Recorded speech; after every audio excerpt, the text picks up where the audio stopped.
आज की कहानी में द नॉवल आपके सामने प्रेजेंट करता है इमेंसिपेशन। 1863 में पीटर अपनी पत्नी डोडियन और अपने बच्चों के साथ एक कपास के खेत में गुलामी करता था। जब उसे पता चला कि उसे एक नए मालिक को बेच दिया गया है तो उसने अपने परिवार के साथ आखिरी पल प्रार्थना में बिताए। उसकी पत्नी डोडियन की आंखों से आंसू बह रहे थे और बच्चे रो रो कर उससे लिपट रहे थे। जल्द ही गोरे आदमी आए और पीटर को खींचने लगे। बच्चों ने रोते हुए गिड़गिड़ाया, लेकिन किसी ने उनकी एक नहीं सुनी। पीटर ने खुद को छुड़ाने की कोशिश की। वह चिल्लाया और हाथ पैर मारने लगा, लेकिन तभी आदमियों ने गुस्से में बंदूक डोडियन की ओर तान दी। ये देखते ही पीटर रुक गया और चुपचाप गाड़ी में चढ़ने के लिए तैयार हो गया। लेकिन आदमियों का गुस्सा कम नहीं हुआ। वे उसे मारते पीटते रहे और फिर घसीटकर गाड़ी में डाल दिया। पीटर और बाकी गुलामों को एक पिंजरे में भरकर ले जाया गया, जैसे वे जानवर हों। रास्ते में पीटर ने सलाखों से अपने बच्चों को देखा। वे गाड़ी के पीछे भाग रहे थे। पीटर की आंखों में आंसू थे, लेकिन उसने हिम्मत दिखाते हुए कहा, मैं एक दिन लौट कर आऊंगा। कई दिनों की लंबी यात्रा के बाद वे एक नई जगह पहुंचे। यह जगह और भी डरावनी थी। वहां एक रेलवे लाइन बन रही थी और अब उन्हें वहां मजदूरी करनी थी। पीटर के मन में सिर्फ एक ही बात थी, किसी तरह अपने परिवार के पास वापस लौटना। यहां की हालत खेतों से 100 गुना ज्यादा खराब थी। जिन गुलामों ने मालिकों की बात मानने से इनकार किया, उनकी कटे हुए सिर प्रवेश द्वार पर टंगे थे, ताकि बाकी लोग डर कर कुछ भी गलत करने की हिम्मत न करें। गुलामों को पिंजरों में सोना पड़ता था, और चाहे वे जितनी भी मेहनत करें या आज्ञाकारी बने, गोरे मालिक बिना किसी वजह के उन्हें मारते पीटते और बुरी तरह गालियां देते थे। सबसे बुरी बात यह थी कि वे अपनी क्रूरता को सही ठहराने के लिए बाइबल के वचन सुनाते थे। वहां बहुत सारे जंगली कुत्ते भी थे, जो किसी भी भागने की कोशिश करने वाले गुलामों के पीछे छोड़ दिए जाते थे। अगर कोई गुलाम गलती करता तो कभी कभी उसे कोड़े लगाए जाते, लेकिन कई बार उसे सबके सामने गोली मार दी जाती।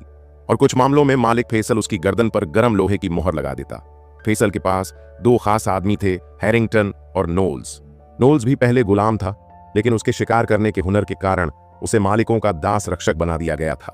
पीटर हमेशा नियमों का पालन करने की कोशिश करता था, लेकिन जब उसने अपने दोस्त गॉर्डन की मदद करनी चाही, जो काम के दौरान गिर गया था, तो उस पर चिल्लाया गया और उसे चेतावनी दी गई कि वह काम छोड़कर कुछ और करने की हिम्मत न करे। एक शाम जब सभी गुलामों को वापस पिंजरों में भेज दिया गया, तो उन्होंने देखा कि जॉन को अंदर फेंका जा रहा था। उसकी गाल पर जलती हुई मोहर लगी थी और वह दर्द से तड़प रहा था। थॉमस नाम का एक गुलाम डर से कांप रहा था। पीटर ने उसे दिलासा देने की कोशिश की। उसने कहा, अपने परिवार के बारे में सोचो, इसे बस एक काम समझो, जैसे कोई और काम होता है। पीटर ने उसे परमेश्वर के वचन के बारे में भी याद दिलाया। भगवान हमेशा हमारे साथ हैं, वे सब देख रहे हैं। लेकिन जॉन ने गुस्से में कहा, अगर सच में कोई भगवान होता तो क्या हमें इस नरक में यूं तड़पने के लिए छोड़ देता? पीटर जॉन की बातों का कोई जवाब नहीं देता। वह चुप रहता है और बस मुस्कुराकर जॉन से कहता है, मैं तुम्हारे लिए प्रार्थना करूंगा। कुछ समय बाद पीटर ने 2 गोरे पहरेदारों को आपस में बात करते हुए सुना। वे बहुत अहम खबर के बारे में बात कर रहे थे। अमेरिका के राष्ट्रपति लिंकन ने गुलामों को आजाद कर दिया है। जो गुलाम भागने में कामयाब हुए हैं, वे अब बैटन रूज जाकर मदद मांग रहे हैं। तभी अचानक एक पहरेदार की नजर थॉमस पर पड़ी। थॉमस से खाने में एक गलती हो गई थी और पहरेदार उसे सजा देने के लिए आगे बढ़ा, लेकिन पीटर तुरंत उसकी मदद के लिए आ गया। उसने कहा, वो तो बच्चा है, उससे गलती हो गई, कृपया माफ कर दीजिए।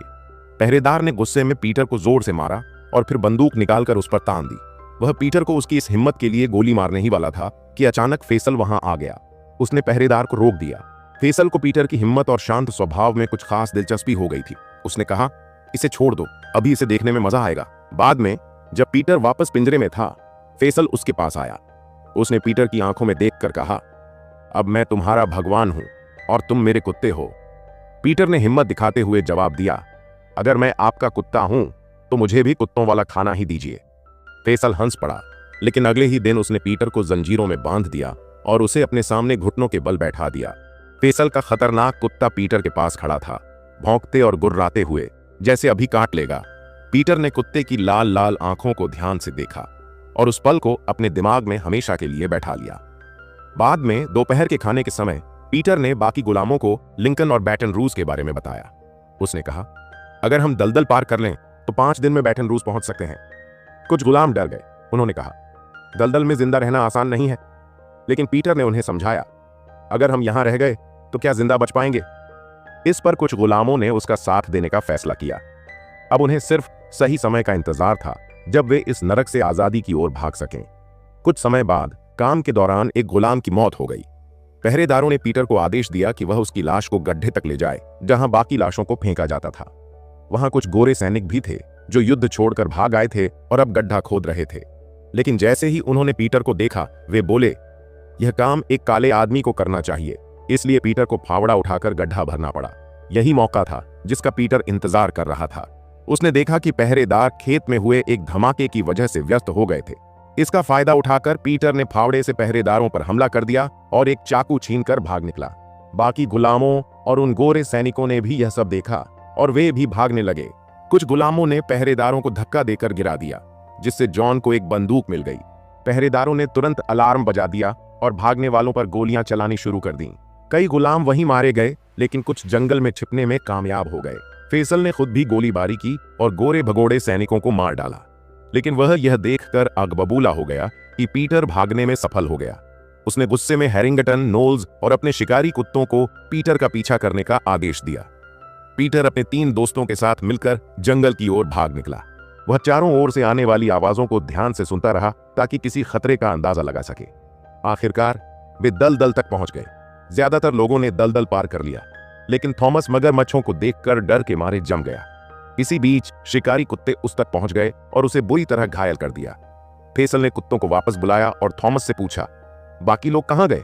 थॉमस ने कुछ भी बताने से मना कर दिया। फैसल ने उसे लालच दिया, अगर तुम सच बताओगे तो मैं तुम्हें जाने दूंगा। डरा हुआ थॉमस आखिरकार टूट गया और उसने बता दिया कि बाकी लोग बैटन रूस जाने वाले रास्ते की ओर गए हैं। फैसल ने हंसते हुए कहा, जाओ, तुम आजाद हो। थॉमस जैसे ही जाने के लिए मुड़ा, फैसल ने पीठ पर गोली मार दी। उसका शरीर दलदल में गिर गया और मगरमच्छों ने उसे निगल लिया। उधर पीटर, जॉन और गॉर्डन दलदल पार करने में सफल हो गए।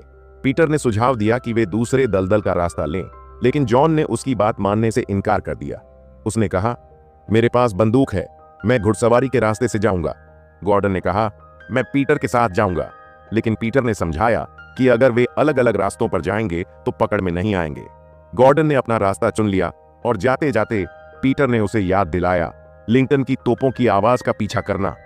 अब पीटर ने अपना रास्ता चुना, लेकिन तभी उसे एहसास हुआ कि उसकी टांग से खून बह रहा है। भागते समय एक गोली उसे छूकर निकल गई थी। पीटर को जल्दी कुछ करना था, नहीं तो शिकारी कुत्ते उसके खून की गंध सूंघ लेंगे। लेकिन सबसे पहले उसे फैसल से दूरी बनानी थी। वह जितनी तेज दौड़ सकता था दौड़ता रहा। कुछ देर बाद उसे एक सफेद परिवार का घर नजर आया जो अपने गुलाम भी रखते थे। सबसे पहले पीटर ने एक पेड़ की बेल तोड़ी और उसे अपनी घायल टांग के ऊपर कसकर बांध लिया ताकि खून बहना बंद हो जाए। फिर वह लकड़ियों के ढेर के पीछे छिपते हुए धीरे धीरे घर के पास पहुंचा। यहां से उसने हैंडपंप से पानी लिया और कपड़ों की रस्सी पर सूख रही एक कमीज को देखा। एक बड़ा खतरा उठाते हुए पीटर जल्दी से बगीचे में पहुंचा और वहां से एक कमीज चुरा ली। फिर तेजी से जंगल की ओर भाग निकला, लेकिन भाग्य ने उसका साथ नहीं दिया। घर के एक छोटे बच्चे ने उसे देख लिया और तुरंत घंटी बजाकर सबको खबर दे दी। फैसल ने घंटी की आवाज सुनी और तुरंत उस घर की ओर बढ़ा। परिवार वालों ने उसे बताया कि वह किधर भागा है। पीटर पूरी ताकत से दौड़ रहा था, बीच बीच में रुककर अपनी घायल टांग को चोरी की कमीज से बांध रहा था। थोड़ी देर बाद उसने खून से सनी हुई कमीज उतारी और एक पुराने पेड़ के तने के अंदर छिपा दी ताकि कुत्ते उसे सूंघकर गुमराह हो जाएं। खुद वह दलदल के गंदे पानी में छिप गया। फैसल और उसके आदमी पीटर के झांसे में आ गए। वे दलदल पार करने के रास्ते पर आगे बढ़ गए, सोचते हुए कि पीटर उधर भाग चुका है। लेकिन जैसे ही वे चले गए, पीटर पानी से बाहर निकला। अचानक एक मगरमच्छ ने उस पर हमला कर दिया। पीटर ने बिना समय गंवाए पास पड़ी एक मोटी टहनी से मगरमच्छ को धक्का दिया और फिर अपने चाकू से उस पर वार कर उसे मार गिराया। उसी समय दूर कहीं उसकी पत्नी डोडियन गहरी नींद में थी। अचानक वह एक भयानक सपने से जाग उठी जिसमें उसने पीटर को खतरे में देखा था। उसका दिल जोरों से धड़कने लगा और उसकी आंखों में डर साफ झलक रहा था। बच्चे भी डर के मारे जाग गए और अपने पिता के बारे में चिंता करने लगे। लेकिन डोडियन ने उन्हें दिलासा दिया, तुम्हारे पिता जिंदा हैं, वो जल्दी ही लौटेंगे, क्योंकि उन्होंने अब तक वो सब सहा है जो कोई और आदमी नहीं सह सकता। रात होते ही पीटर एक पेड़ के ऊपर छिप गया। उसने अपने चाकू से दलदल में चिपकी झोंकों को अपने शरीर से हटाया, जिससे उसके घावों से खून टपककर नीचे की पत्तियों पर गिरने लगा। उधर फैसल और उसके आदमी मरे हुए मगरमच्छ तक पहुंच गए। उन्होंने मगरमच्छ का पेट चीरा, लेकिन अंदर कुछ नहीं मिला। इसका मतलब था कि पीटर वहां से बच निकलने में कामयाब हो गया था। फैसल के आदमियों ने वहीं रात गुजारने का फैसला किया और मगरमच्छ का मांस पकाकर खाने लगे। इसी बीच हैरिंगटन ने पीटर की बहादुरी की तारीफ कर दी। लेकिन फैसल ने तुरंत उसे डांटते हुए कहा, मेरे पिता ने मुझे एक सबक सिखाया था, गुलाम कभी जीत नहीं सकते। अगली सुबह पीटर ने फिर से दौड़ना शुरू किया, लेकिन इस बार उसने अपने पूरे शरीर को मिट्टी और जानवरों की गंदगी से ढक लिया। इससे वह मक्खियों से घिरा रहता था, लेकिन यह उसकी गंध को छिपाने में मदद कर रहा था। जब उसे एक और दलदल पार करना पड़ा तो उसने अपनी पत्नी और बच्चों के बारे में सोचा। उसने भगवान से प्रार्थना की, हे प्रभु, इन भयानक जीवों के डर से मेरी रक्षा करना। अचानक सूरज की किरणें उस पर पड़ीं। पीटर ने इसे भगवान का संकेत समझा कि वह सही रास्ते पर है। उधर फैसल ने अपने आदमियों को अलग अलग दिशाओं में खोज करने भेज दिया। पीटर को जंगल में एक पुराना ट्री हाउस मिला। वहां साफ पानी और थोड़ा बचा हुआ खाना पड़ा था। वहां कुछ जलते हुए कोयले भी थे। पीटर ने उन्हीं कोयलों से अपने चाकू को गर्म किया और अपनी घायल टांग को जलाकर घाव को बंद किया। इसके बाद उसने वहां पड़ी खाली बाल्टी उठाई और पेड़ पर चढ़कर पास के मधुमक्खी के छत्ते में धुआं छोड़ दिया। मधुमक्खियां डरकर उड़ गईं और पीटर ने शहद इकट्ठा कर लिया। फैसल ने दूर से धुआं उठता देखा और घोड़े पर तेजी से उस ओर बढ़ा, लेकिन तब तक पीटर वहां से निकल चुका था। ट्री हाउस के पास एक नाव भी थी जिसमें एक सांप छिपा हुआ था। पीटर ने एक लंबी टहनी से सांप को धीरे से हटा दिया और फिर नाव में कूदकर पानी में उतर गया। जैसे ही नाव बहने लगी, पीटर ने चैन की सांस ली और शहद का स्वाद लेते हुए आगे बढ़ गया। इसी बीच डोडियन के मालिक ने उसे बुलाया और कहा, मैंने तुम्हें बेच दिया है, 2 दिन बाद तुम्हें यहां से जाना होगा। लेकिन उसके बच्चों को उसके साथ जाने की इजाजत नहीं थी, क्योंकि उसका नया मालिक उसे एक नया पति देने वाला था। यह सुनकर डोडियन का दिल टूट गया। वह यहां रुककर अपने पति का इंतजार करना चाहती थी। इससे बचने के लिए उसने एक बड़ा कदम उठाने का फैसला किया। वह कपास बनाने वाली मशीन के पास गई और जानबूझकर अपना हाथ उसमें डाल दिया, ताकि लगे कि वह एक हादसे का शिकार हो गई है। उधर फैसल अपने शिकारी कुत्तों की मदद से पीटर का पीछा करता हुआ ट्री हाउस तक पहुंच गया। कुत्तों की तेज सूंघने की ताकत से उसे पीटर के नदी पार करने का रास्ता मिल गया। पीटर जल्दी से जंगल की ओर बढ़ा और वहां उसकी मुलाकात जॉन से हो गई। जॉन को पीटर को देखकर गुस्सा आ गया। उसने कहा, अब गोरे लोग मेरा भी पीछा करेंगे। पीटर ने कसम खाई कि कोई उसका पीछा नहीं कर रहा और जॉन को अपनी गंध छिपाने का तरीका बताया, लेकिन जॉन ने उसकी बातों को नजरअंदाज कर दिया और दोनों फिर से भागने लगे। तभी उन्हें कुत्तों के भौंकने की आवाज सुनाई दी। वे तुरंत छिपने की कोशिश करने लगे। पीटर एक पुराने पेड़ के तने के अंदर घुस गया, जबकि जॉन जल्दी से एक पेड़ की ऊंची शाखा पर चढ़ गया। लेकिन कुत्तों ने जॉन की गंध पकड़ ली और फैसल और उसके आदमी आसानी से वहां पहुंच गए। फैसल ने जॉन से नीचे उतरने को कहा, लेकिन जॉन ने इनकार कर दिया। फैसल ने गुस्से में गोली चलाई, जिससे जॉन नीचे गिर पड़ा। इसके बाद फैसल ने उसे बुरी तरह पीटना शुरू कर दिया और पीटर के बारे में पूछने लगा, लेकिन जॉन ने कुछ नहीं बताया। फैसल को गुस्सा आ गया और उसने जॉन का सिर धड़ से अलग कर दिया। उसने हैरिंगटन और नोल्स को आदेश दिया कि वे जॉन का सिर वापस शिविर में ले जाएं, ताकि बाकी गुलामों को एक चेतावनी दी जा सके। पीटर अपनी आंखें बंद कर लेता है ताकि वह अपने दोस्त जॉन की मौत न देखे और उसके आत्मा की शांति के लिए प्रार्थना करता है। कुछ घंटे इंतजार करने के बाद जब उसे यकीन हो जाता है कि फैसल दूर चला गया है, तो वह पेड़ के तने से बाहर आता है। बारिश शुरू हो गई थी, लेकिन बाहर आकर जब वह जॉन का शव देखता है तो उसका दिल दहल जाता है। गहरे दुख के साथ वह आगे बढ़ता रहता है। रास्ते में उसे कुछ घोड़े भागते हुए दिखते हैं, जिनमें से एक घोड़ा जल रहा था। पीटर घोड़ों के पीछे पीछे चलता है और एक खेत में पहुंचता है। वहां सब कुछ जल रहा था और गोरे लोग मरे पड़े थे।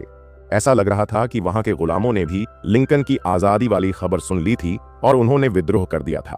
पीटर धीरे धीरे घर में घुसता है और जैसे ही वह डाइनिंग टेबल देखता है, सारी सतर्कता भूलकर खाने और शराब पर टूट पड़ता है। तभी उसे ऊपर से एक अजीब आवाज सुनाई देती है। वह ऊपर जाकर देखता है कि एक लड़की एक हार्प के नीचे फंसी हुई है और मदद मांग रही है। पीटर तुरंत उसे बाहर निकालता है और एक मेज पर लिटा देता है। जब वह पानी लेने जाता है तो लड़की डर जाती है और उसे अपने पास रहने के लिए कहती है। वह उसे अपनी क्रॉस की लटकन देती है। पीटर समझ जाता है कि वह चाहती है कि वह उसके लिए प्रार्थना करे। तभी अचानक पीछे से हैरिंगटन आ जाता है और पीटर को अपनी जान बचाने के लिए अपना चाकू गिराना पड़ता है। जैसे ही पीटर लड़की से दूर होता है, उसकी मौत हो जाती है। गुस्से में आकर पीटर क्रॉस का इस्तेमाल कर हैरिंगटन को मार देता है। उसी समय नोल्स वहां आ जाता है, लेकिन पीटर तुरंत हैरिंगटन की बंदूक उठाकर उसे भी खत्म कर देता है। नोल्स पीटर को समझाने की कोशिश करता है कि अगर वह एक मगरमच्छ को मार सकता है तो फैसल उसे अपने दल में शामिल कर सकता है, लेकिन पीटर उसे सबसे खराब इंसान कहता है और वहां से चला जाता है। कुत्तों के भौंकने की आवाज सुनकर पीटर कपास के खेतों में छिप जाता है और जब कुत्ता करीब आता है तो उसे गोली मार देता है। फैसल जब वहां पहुंचता है और अपने आदमी की लाश देखता है तो वह और भी गुस्से में आ जाता है। अगली सुबह पीटर एक समुद्र तट पर पहुंचता है जहां लिंकन की सेना के साथ हुई लड़ाई में मारे गए गोरे सैनिकों की लाशें बिखरी पड़ी थीं। पीटर को वहां कुछ भी खाने पीने को नहीं मिलता, लेकिन दूर से जहाज और तोपों की आवाज सुनकर उसे उम्मीद मिलती है कि आजादी करीब है। वह खुशी में दौड़ने लगता है, लेकिन तभी अचानक फैसल अपने घोड़े पर आता है और उसे गिराकर मांस खाने के लिए मजबूर करता है। पीटर इनकार करता है तो फैसल बंदूक निकालता है और खुद को भगवान कहता है, लेकिन इससे पहले कि वह गोली चला सके किसी और की गोली उसे गिरा देती है। पीटर गिरते हुए फैसल से कहता है कि वह कोई भगवान नहीं है। उसे बचाने वाले लोग लिंकन की सेना के सैनिक थे जो लेफ्टिनेंट क्यू के नेतृत्व में आए थे। थकान और भूख से पीटर बेहोश हो जाता है और सैनिक उसे अस्पताल ले जाते हैं। कुछ दिनों तक आराम करने के बाद पीटर को आजाद आदमी के तौर पर नए कागज दिए जाते हैं, लेकिन उसे अभी अपने परिवार को खोजने की इजाजत नहीं थी। सैनिकों ने गुलामों को 2 विकल्प दिए, या तो वे सेना में शामिल हो जाएं या खेतों में काम करें। पीटर पहले आदेश मानने से इनकार करता है, लेकिन जब सैनिक उसे समझाता है कि सेना में शामिल होकर वह अपने परिवार को आजाद करा सकता है, तो वह तैयार हो जाता है। इस दौरान पीटर को पता चलता है कि उसका दोस्त गॉर्डन भी बच गया है। दोनों एक दूसरे को देखकर खुश होते हैं, लेकिन जॉन की खबर सुनकर गॉर्डन दुखी हो जाता है। इसके बाद पीटर को सेना की वर्दी के लिए बुलाया जाता है, लेकिन पहले उससे पूछा जाता है कि क्या वह गुलामी की सच्चाई दिखाने के लिए तस्वीर खिंचवाने में मदद करेगा। पीटर पहले हिचकिचाता है, लेकिन जब क्यू समझाता है कि ये लोग गुलामी की सच्चाई दुनिया को दिखाना चाहते हैं, तो वह अपनी पीठ के जख्म दिखाने को तैयार हो जाता है। बाद में पीटर को एक जनरल के सामने पेश किया जाता है जो उससे दुश्मनों के रेलवे के बारे में पूछता है। पीटर सारी जानकारी दे देता है, लेकिन जनरल उसके जख्म देखकर कहता है कि ये अनुशासनहीनता के निशान है। पीटर जवाब देता है कि ये जख्म उसके संघर्ष और साहस की निशानी है। इसके बाद पीटर और उसके साथी सैनिक युद्ध के मैदान में भेज दिए जाते हैं। लड़ाई के दौरान बहुत सारे सैनिक मारे जाते हैं, लेकिन पीटर हार नहीं मानता। वह दुश्मनों पर हमला करता है और घायल सैनिकों के लिए प्रार्थना करता है। लड़ाई में क्यू मारा जाता है और पीटर घायल गॉर्डन को बचाने के लिए दुश्मनों पर हमला करता है। इस लड़ाई में उनकी जीत होती है और अब सेना हर बागान पर जाकर गुलामों को आजाद करने लगती है। जब वे पीटर के पुराने मालिक के घर पहुंचते हैं तो लोग अपनी आजादी पर विश्वास नहीं कर पा रहे थे, लेकिन जब उन्हें सच्चाई का एहसास होता है तो खुशी का माहौल छा जाता है। पीटर अपने परिवार को ढूंढने निकलता है और जब वह निराश हो जाता है तो प्रार्थना करता है।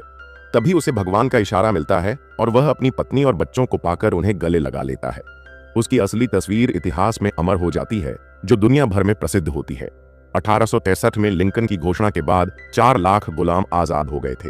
1865 तक अमेरिका के करीब 40 लाख गुलामों को आजादी मिल चुकी थी। तो दोस्तों, अगर ये कहानी आपको पसंद आई होगी तो वीडियो को लाइक कर चैनल को सब्सक्राइब जरूर कर ले। तो अब मिलते हैं अगली वीडियो पर, तब तक के लिए धन्यवाद।